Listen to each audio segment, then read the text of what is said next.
കഴിഞ്ഞ വർഷം ഒരു അപകടമുണ്ടായി. ഒക്ടോബർ 29-ന് 2 ട്രെയിനുകൾ കൂട്ടിമുട്ടുന്നു, 14 പേരുടെ ജീവൻ നഷ്ടമാകുന്നു, കുറേ പേർക്കൊക്കെ പരിക്ക് പറ്റി. അപ്പോൾ അതിൻ്റെ അന്വേഷണങ്ങളൊക്കെ നടക്കുകയായിരുന്നു, എന്താണ് ഈ അപകടത്തിന് കാരണമെന്ന്. അപ്പോൾ കഴിഞ്ഞ ദിവസം രാത്രിയോടുകൂടിയിട്ടാണ് റെയിൽവേ മന്ത്രി അശ്വിനി വൈഷ്ണവ് ഈ അപകടത്തിൻ്റെ കാരണം വ്യക്തമാക്കുന്നത്. അതായത് അന്ന് ആന്ധ്രയിൽ 2 ട്രെയിനുകൾ കൂട്ടിമുട്ടാനുണ്ടായ സാഹചര്യം, ആ ലോക്കോ പൈലറ്റുമാർ ട്രെയിനിൽ, അതായത് അവരുടെ ജോലി സമയത്ത് അവർ ഫോണിൽ ക്രിക്കറ്റ് കളി കണ്ടിരിക്കുകയായിരുന്നു. അങ്ങനെ അവർ മുന്നറിയിപ്പുകൾ, ആ സിഗ്നലുകളൊന്നും കണ്ടില്ല എന്നൊരു വിവരമാണ് അശ്വിനി വൈഷ്ണവ് അറിയിക്കുന്നത്. അപ്പോൾ ഒരു ഫോൺ അല്ലെങ്കിൽ ഒരു ക്രിക്കറ്റിൻ്റെ ആവേശം എത്ര മനുഷ്യരുടെ ജീവനാണ് നഷ്ടപ്പെടുത്തിയെന്നാണ് അതിനെക്കുറിച്ച് നമ്മളോട് ശ്രീധരൻ പറയും. ശ്രീധരൻ, ഇപ്പോൾ ഈ ഫോൺ കൊണ്ടുണ്ടാകുന്ന അപകടങ്ങൾ ഒരുപാട് ഉപകാരങ്ങളുണ്ട്, നമുക്കറിയാം, അതില്ലാതെ ഇപ്പോൾ ജീവിക്കാൻ പറ്റാത്ത അവസ്ഥയാണ്. പക്ഷേ അല്ലാത്ത ഇടങ്ങളിലും ഫോണിൻ്റെ ഉപയോഗം എങ്ങനെയൊക്കെ ആളുകളുടെ ജീവിതത്തെ കുഴപ്പത്തിലാക്കുന്നു എന്നതിൻ്റെ ഏറ്റവും വലിയ ഉദാഹരണമാണുള്ളത്. ഒരു ലോക്കോ പൈലറ്റുമാർ ട്രെയിൻ ഓടിച്ചുകൊണ്ടിരിക്കുമ്പോൾ ക്രിക്കറ്റ് കണ്ടാൽ പിന്നെ അതിൽ പരം ഒരു വീഴ്ച വേറെയുണ്ടോ? അങ്ങനെ അവരും ആ കണ്ടിരുന്നവരും അവരുടെ ജീവനം നഷ്ടമായ അപകടത്തിൽ മറ്റ് ആളുകളും മരിച്ചു.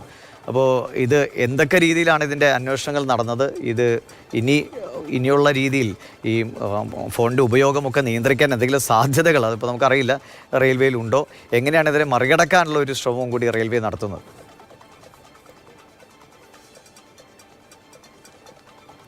പക്ഷേ എനിക്ക് നമ്മുടെ കുട്ടിക്കാലത്തൊക്കെ ഒരു കഥ കേട്ടിട്ടുണ്ട്. പ്രത്യേകിച്ച് നമ്മൾ ഈ ക്രിക്കറ്റ് ഇന്ത്യയിൽ വലിയ സജീവമായി കൊണ്ടിരുന്ന ഒരു കാലത്ത് സച്ചിൻ ബാറ്റ് ചെയ്യാൻ ഇറങ്ങിയാൽ പലപ്പോഴും പലയിടത്തും വണ്ടികളൊക്കെ നിർത്തിയിട്ട് ആളുകൾ നോക്കുന്ന, ആ ക്രിക്കറ്റിലേക്ക് മുഴുകിയിരിക്കുന്ന ഒരു കാലമുണ്ടായിരുന്നൊക്കെ കേട്ടിട്ടുണ്ട്. ഏതായാലും അതിന് സമാനമായിട്ടുള്ള ഒരു അവസ്ഥയാണ് കഴിഞ്ഞ ഒക്ടോബറിൽ ഉണ്ടായത്. അതായത് വേൾഡ് കപ്പ് ഇന്ത്യയിൽ നടക്കുകയാണ്. അന്ന് ഇന്ത്യ ഇംഗ്ലണ്ട് മാച്ച് നടക്കുന്നൊരു ദിവസം കൂടിയായിരുന്നു. അപ്പോൾ ഈ വൈകിട്ട് ഏകദേശം ഒരു 7 മണിയോട് കൂടിയാണ് ഈ അപകടം ആന്ധ്രാപ്രദേശിലെ കനക്കട്പിള്ളി എന്നുള്ള ഒരു പ്രദേശത്ത് ഉണ്ടാവുന്നത്. ആ സമയത്ത് ഏതാണ്ട് 14 ആളുകൾ ആ 2 ട്രെയിനുകൾ കൂട്ടിയിടിക്കുകയായിരുന്നു. ട്രാക്ക് മാറി മറ്റ് ട്രാക്കിലേക്ക് ട്രെയിൻ മറഞ്ഞ് പാളം തെറ്റി മറയുന്ന ഒരു അവസ്ഥയ്ക്കാണ് ഉണ്ടായത്. ഏതായാലും 14 ആളുകളുടെ ജീവൻ നഷ്ടപ്പെട്ടു, 50ഓളം ആളുകൾക്ക് അന്ന് പരിക്കേൽക്കുകയൊക്കെ ചെയ്ത ഒരു അവസ്ഥയുണ്ടായിരുന്നു. ഏതായാലും ഈ അന്വേഷണം നടന്നു. ഇപ്പോൾ മാസങ്ങൾക്ക് ശേഷം അതിൻ്റെ എന്താണ് കാരണം എന്നുള്ള റെയിൽവേ മന്ത്രി തന്നെ പറയുകയാണ്. ആ സമയത്ത് ഇന്ത്യ ഇംഗ്ലണ്ട് മാച്ച് കണ്ടുകൊണ്ടിരിക്കുകയായിരുന്നു, ലൈവായിട്ട് കണ്ടുകൊണ്ടിരിക്കുകയായിരുന്നു ഈ ലോക്കോ പൈലറ്റും അസിസ്റ്റന്റ് ലോക്കോ പൈലറ്റും ഒക്കെ. അതുകൊണ്ടാണ് ഈ ട്രെയിൻ പാളം തെറ്റുകയും എതിർദിശയിൽ വന്ന റായ്ഗുഡ എക്സ്പ്രസ്സിലേക്ക് ഈ ഹൗറ ചെന്നൈ എക്സ്പ്രസ് ഇടിക്കുന്ന ഒരു അവസ്ഥയും ഉണ്ടായത്.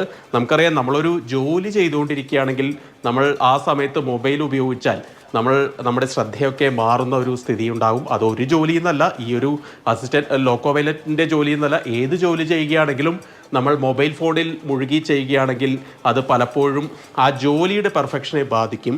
അത്തരത്തിലൊരു സംഭവം തന്നെയാണ് ഇവിടെയും നടന്നത്. അതിന് വിലയായിട്ട് നൽകേണ്ടി വന്നത് 14 ജീവനുകളാണ്.